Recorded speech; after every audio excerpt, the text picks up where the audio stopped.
Halo, selamat pagi pemirsa. Senang sekali rasanya bisa berjumpa lagi di program Ayo Sehat, tentunya dengan sejumlah informasi dan juga inspirasi seputar dunia kesehatan. Tidak lupa juga kami ingatkan bahwa Senin 14 Juni hari ini merupakan Hari Donor Darah Sedunia. Pemirsa, tidak lupa juga kami ingatkan kepada Anda untuk tetap patuh terhadap protokol kesehatan dan semoga pandemi COVID-19 ini bisa kita lalui bersama-sama. Hari ini bertepatan dengan peringatan Hari Donor Darah Sedunia, Ayo Sehat akan membahas kesehatan darah, mulai dari bagaimana cara meningkatkan kualitas darah dalam tubuh, sampai dengan bagaimana upaya kita menghindari penyakit yang terdapat dalam darah. Dan untuk membahas semua itu, saya akan ditemani oleh Dr. Lugianti Sukrisman, spesialis penyakit dalam konsultan hematologi onkologi. Dan selain itu, kita juga akan kedatangan tamu istimewa dari Palang Merah Indonesia, Dr. Linda Lukitari Waseso. Sebelumnya, mari kita mulai Ayo Sehat bersama saya, Elgin Fridianto.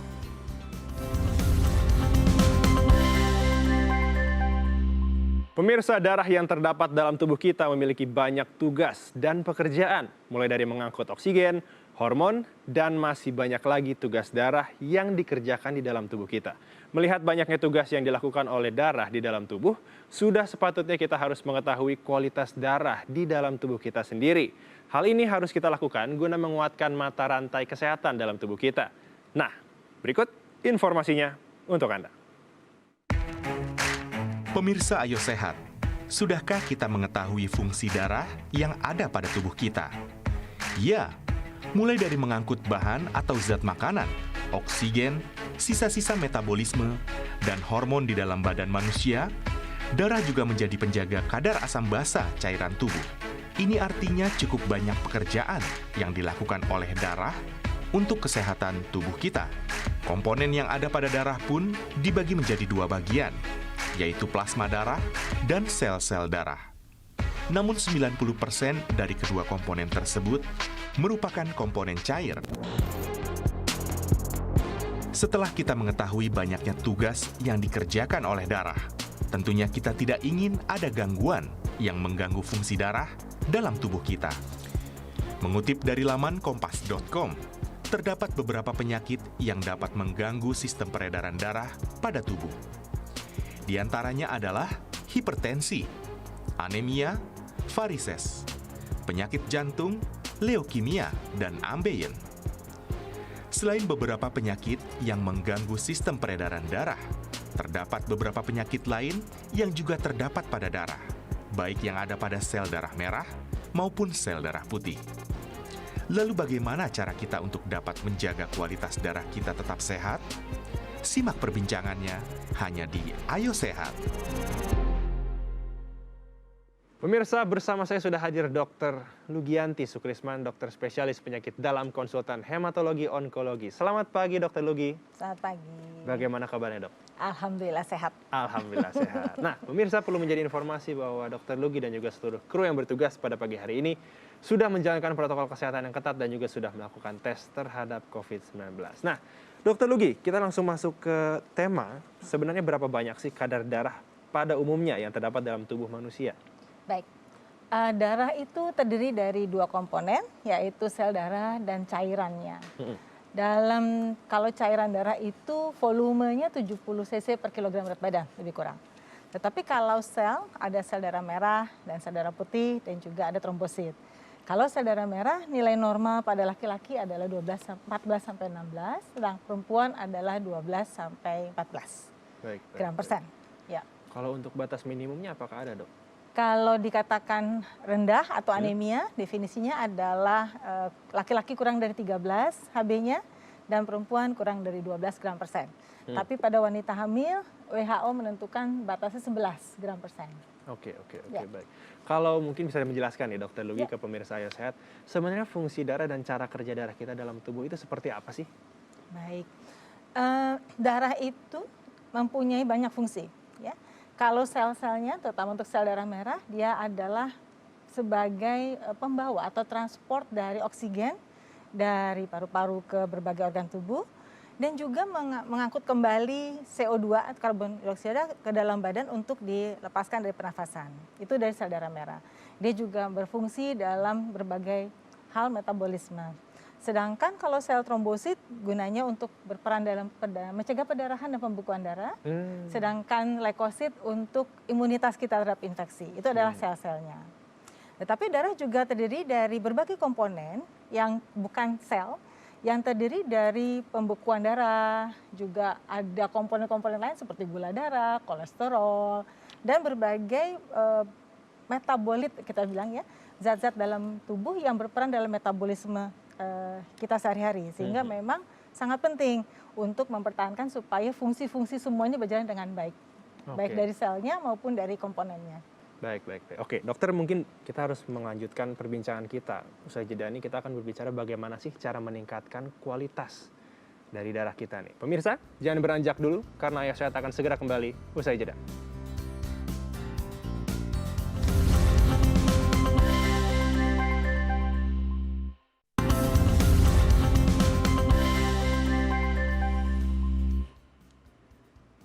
Terima kasih Anda masih menyaksikan program Ayo Sehat, pemirsa. Masih bersama dengan Dr. Lugi. Nah, Dr. Lugi, sebelum kita bicara mengenai bagaimana sih cara kita meningkatkan kualitas dari darah kita, sebenarnya ada nggak sih, dok, yang mungkin dirasakan ya? Mungkin bagi pemirsa Ayo Sehat juga, kalau seandainya kayaknya kualitas darah saya menurun nih, ada ciri khas tertentu nggak?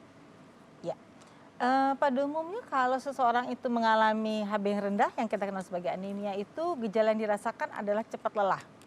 Jadi cepat lelah, kalau berjalan 100 meter tuh rasanya dulu sehat, tapi pada saat ini menjadi lebih cepat gitu. Capek gitu. Naik tangga juga ngos-ngosan kita bilang begitu ya. Jadi hal yang diwaspadai adalah cepat lelah ya. Tetapi karena kita juga melihat bahwa anemia itu penyebabnya banyak, harus diperhatikan juga hal-hal yang menyertai. Apakah cepat lelahnya itu dalam waktu yang pendek atau lebih panjang sehingga penyebabnya akan lebih cepat diketahui. Tentunya harus dibantu dengan pemeriksaan fisik dan laboratorium. Betul. Tapi umumnya yang paling sering dirasakan seperti itu. Kalau komponen darah lain seperti misalnya trombosit yang rendah, karena trombosit itu berfungsi dalam pembekuan darah, biasanya umumnya akan didapatkan mudah perdarahan di kulit, ya, yang bisa didapatkan, atau misalnya kita sebut trauma ringan, misalnya sikat gigi gitu berdarah. Langsung berdarah. Ya, jadi harus diperhatikan hal-hal seperti itu yang mengindikasikan mungkin kita harus memerlukan pemeriksaan darah untuk melihat penyebabnya, memastikan penyebabnya. Baik.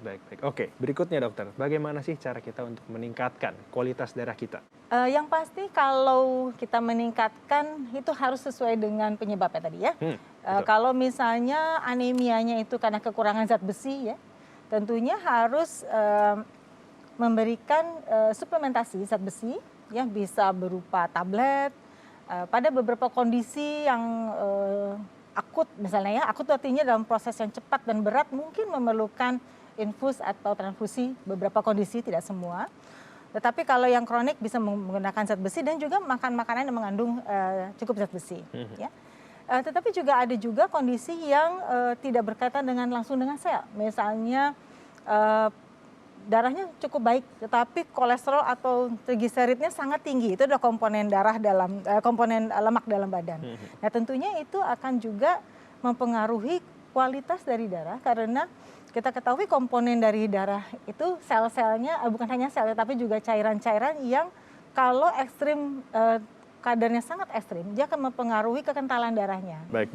Nah, Dokter Lugi, mungkin bisa dijelaskan ya kepada pemirsa Ayo Sehat, kira-kira penyakit pada darah yang paling sering terjadi di Indonesia ataupun dunia saat ini apa sih, dok? Penyebab terbanyak anemia terutama di Indonesia atau negara berkembang adalah anemia defisiensi besi, kekurangan zat besi, baik bisa karena kekurangan nutrisi atau perdarahan kronik, atau barangkali di beberapa daerah pada anak-anak cacingan mas barangkali. Tetapi yang paling banyak adalah perdarahan kronik atau kekurangan zat besi. Dan yang kedua adalah talasemia. Talasemia adalah suatu penyakit genetik yang diturunkan, yang kliennya pada alfa globin ya, alfa atau beta, dan itu bersifat diturunkan dan ternyata cukup banyak di Indonesia. Dan biasanya tandanya adalah kita bisa melihat sel darahnya berukurannya kecil dan pucat. Jadi kalau misalnya ada seseorang anemia, yang penting kita lihat selain dari penyebabnya adalah apakah di keluarganya ada yang HB-nya rendah juga. Itu satu hal yang mesti ditanyakan, ya? Benar. Baik. Dan biasanya pada pemeriksaan laboratorium kita akan mendapatkan sel-sel berukuran kecil dan pucat. Nah, itu memerlukan tindak lanjut lebih baik. Gitu. Oke, baik-baik. Nah, Dokter Lugi, tim Ayo Sehat sudah mengumpulkan pertanyaan dari netizen. Sepertinya sudah ada yang ingin konsultasi sama dokter. Kita bisa lihat di tengah, di sebelah kiri dokter. Yang pertama, biasanya setelah darah ditransfusikan ke orang yang membutuhkan, orang tersebut menjadi gatal-gatal. Apa betul, Dok? Kenapa bisa seperti itu? Ini apakah sebuah penyakit, Dok? Ini dikenal sebagai reaksi transfusi. Ya, jadi reaksi transfusi itu memang suatu efek samping yang dapat terjadi pada setiap komponen transfusi, baik itu sel darah merah ataupun trombosit, ya, atau juga bisa meskipun jarang pada plasma yang mengandung komponen darah. Reaksi transfusi itu bisa yang ringan, gatal-gatal, ada yang berupa, ya ini ringan, termasuk ringan. Ada yang berupa demam, tetapi juga harus dimonitor karena harus diawasi, karena ada beberapa kadang-kadang gatalnya itu menjadi reaksi transfusi yang lebih berat, awal di transfusi lebih berat. Sehingga pada umumnya kami selalu mencatat, juga memonitor pasien itu kalau ada efek samping. Tapi ini kenal sebagai reaksi transfusi. Ya. Baik, berarti akan sembuh sendiri dong berarti ya? Pada umumnya membaik. Tetapi kami biasanya hentikan dulu, lalu kami observasi. Kalau dia membaik, diberikan obat lalu membaik, pada umumnya transfusi bisa diteruskan. Tapi kalau tidak atau reaksinya kami anggap ini tetap berjalan, beberapa kasus kami harus hentikan dan kami melaporkan kepada UTD PMI yang memberikan transfusi darah tersebut untuk sebagai laporan. Baik. Oke. Berikutnya dokter, pertanyaannya adalah, Dok, apa betul ada hubungannya donor darah dengan resus? Benar sekali. Sebelum dilakukan transfusi darah, setiap orang dicek golongan darah A, B, O, kita tahu ada golongan darah A, B, AB, dan O, dan juga resus. Resus itu dicek apakah positif atau negatif. Ini adalah standar dasar dalam transfusi darah, karena kita mau memberikan transfusi yang berhasil dengan baik dengan minimal efek samping. Karena kalau ada yang tidak cocok namanya mismatch transfusion, nanti akan mendapatkan komplikasi yang lebih berat. Jadi silang ya berarti ya? Ya benar. Sehingga dengan demikian semua pasien yang akan menjalani transfusi darah akan memeriksa baik ABO, golongan ABO dan juga resus. Benar sekali. Dokter, mungkin sedikit saja nih ya, bisa memberikan pesan kepada pemirsa Ayo Sehat, bagaimana sih agar lebih aware terhadap kualitas darahnya? Silakan. Yang paling penting adalah dalam transfusi, kita menghindari transfusi darah. Sehingga dengan demikian kalau ada HB yang rendah, dia harus dievaluasi dulu apakah kekurangan zat besi ataukah ada faktor-faktor yang lain. Sehingga dengan demikian HB-nya akan didapatkan suatu kadar yang baik. Untuk menjaganya, kalau harus juga kita tata laksana berbagai penyakit-penyakit yang menyertai. Misalnya kolesterolnya dijaga. Ya. Kalau perlu diobati, beberapa tidak memerlukan obat, cukup dengan pengaturan makan, gula darah juga dijaga. Jangan demikian, kita akan mendapatkan suatu seseorang yang sehat dalam arti kata bukan hanya sel-sel yang cukup, tetapi juga komponen darah yang baik sehingga dengan demikian akan menghindari berbagai komplikasi atau penyakit yang bisa terjadi. Oke, baik. Terima kasih Dr. Lugi untuk informasinya, semoga ini bermanfaat untuk pemirsa Ayo Sehat. Sekali lagi terima kasih untuk waktunya di program Ayo Sehat ini, Dok. Pemirsa, jangan beranjak dulu karena usai jeda akan ada tamu istimewa dari Palang Merah Indonesia. Jadi, jangan beranjak dulu. Ayo Sehat akan segera kembali usai jeda.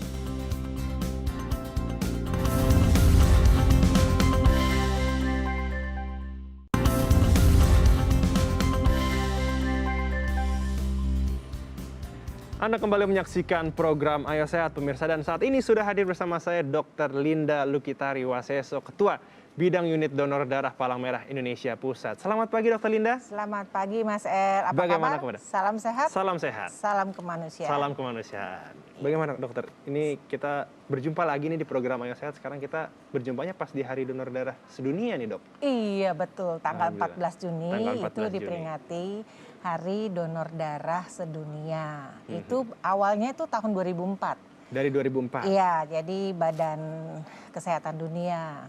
Dan itu awalnya kenapa sih tanggal 14 Juni itu adanya lahirnya Karl Landsteiner dari penemu golongan darah A, B, Oh, berarti dari ABO. 2004 Iya, itu ya? tapi baru diperingati tahun 2004 Oke. awalnya seperti Baik, itu. baik. Nah, bicara mengenai Hari Donor Darah sedunia nih, Dok, kan. Iya. Apakah permintaan darah dari 2019 itu kan sebelum pandemi ya? Dan sekarang saat pandemi ini apakah ada peningkatan, Dok? Ya, memang di tahun 2019 sebelum adanya pandemi kami dari PMI ya bisa menyiapkan 92% secara nasional kebutuhan darahnya. Nah, tapi dimasuk di tahun 2020 itu di bulan awal Maret kan pemerintah mengatakan adanya pandemi. Betul. Nah, di situ memang berat-beratnya kami gitu ya. Jadi Maret, April gitu ya, Mei pertengahan itu memang agak berat. Nah, biasanya kita bisa misal DKI Jakarta stok sampai 1.000 kantong itu mungkin 300, 400 gitu. Tapi kami dibantu oleh TNI Polri yang punya pasukannya siap. Satu itu, kedua punya tempat yang luas karena saat itu kan pemerintah memberlakukan tidak boleh ada work from home ya. Jadi institusi, komunitas semua kan tidak boleh keluar rumah. Benar. Ya kan seperti Benar, itu. benar, Terus benar. adanya social distancing. Jadi kita perlu tempat yang lebih leluasa. Sehingga di tahun 2020 saat itu memang kita agak kekurangan. Tapi saat ini 2021 kita membuat strategi yang baru dengan cara jejaring, ya kan? Jejaring. Nah, ini sudah bisa teratasi walaupun memang tidak bisa full ya, bisa tertangani langsung gitu. Mungkin ada beberapa golongan darah, misalnya golongan darah AB yang agak susah ya karena dia sedikit. Agak sulit. Jadi mungkin itu oleh karena itu memang ada komunitas golongan darah AB. Jadi mereka biasanya kita simpan dulu. Kalau perlu baru kita ambil. Langsung di call aja gitu. Iya, ya? di call. Oke, baik. Nah, Dokter Linda mungkin bisa menjelaskan nih ke pemirsa Ayo Sehat di rumah sebenarnya manfaat dari donor darah itu apa sih? Ya. Silakan. Kalau manfaatnya Mas El tuh banyak sekali. Terutama ada 2 manfaat. Satu untuk kita secara pribadi, ya kan, tubuh kita akan sehat. Kalau kita donor itu kan darahnya itu kita diambil, ya kan. Kalau yang baru pertama kali perempuan sih nggak banyak, hanya 250 cc. Tapi sebaiknya itu 350 cc sehingga bisa dibuat suatu komponen, bisa 2-3 komponen kalau sebanyak itu. Nah, untuk tubuh kita itu menjadi sehat, kenapa? Pergantian darah itu kan sebenarnya secara otomatis setiap 3 bulan. Setiap 3 bulan darah itu akan berganti. Nah, daripada pergantiannya itu tidak dimanfaatkan, itu diambil. Dan itu waktu saat pergantian, oksigen di dalam darah itu yang baru akan timbul. Sehingga badan kita akan lebih terasa sehat. Yang kedua adalah kita membantu sesamanya. Betul. Karena satu kantong itu bisa menolong 3 orang.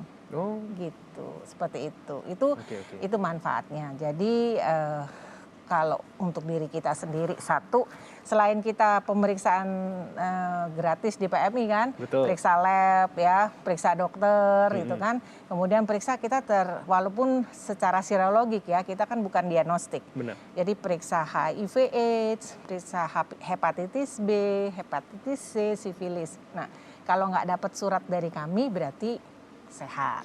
Nah, Dokter Linda, tim Ayo Sehat ini sudah mengumpulkan kembali pertanyaan dari netizen, pemirsa. Kita bisa lihat di sebelah kirinya dokter nih.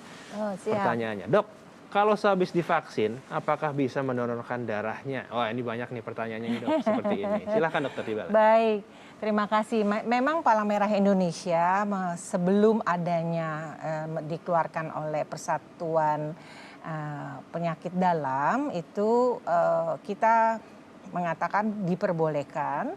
Tapi setelah vaksin kedua lengkap ya, maksudnya vaksin pertama kedua lengkap 2 minggu baru bisa. Karena kita ada masih jedanya, awalnya begitu karena kita mengikuti jurnal-jurnal internasional. Tapi kemudian setelah kami keluarkan, ada keluar dari Persatuan Penyakit Dalam Indonesia, rekomendasinya itu khusus yang Sinovac bisa setelah 3 hari. Seperti itu. Langsung. Jadi kita mengikuti saja, ya kan, karena itu juga untuk keamanan pasien yang akan diberikan kan, dan juga kepada mereka yang akan memberikan.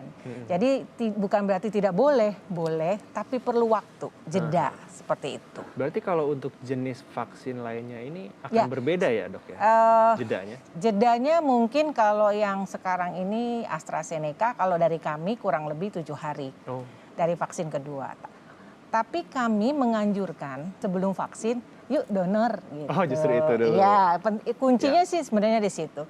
Vaksin wajib, ya, vaksin COVID itu wajib. Tapi sebelum vaksin sebaiknya donor darah. Oke, baik Dokter Linda. Berikutnya, pertanyaannya adalah, apakah darah dari pasien OTG COVID dapat menularkan COVID ke resepiennya?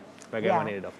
Sampai saat ini sih ya, dari jurnal-jurnal yang kita dapatkan ya, belum ada penularan ya darah itu pasien OTG kepada transfusi, itu belum ada sampai saat ini. Karena kita ketahui kan kalau sakit COVID itu kan inhalasinya masuk melalui hidung ya. Hidung, mulut, Paru-paru. seperti itu lewat paru-paru, tidak masuk ke dalam darah.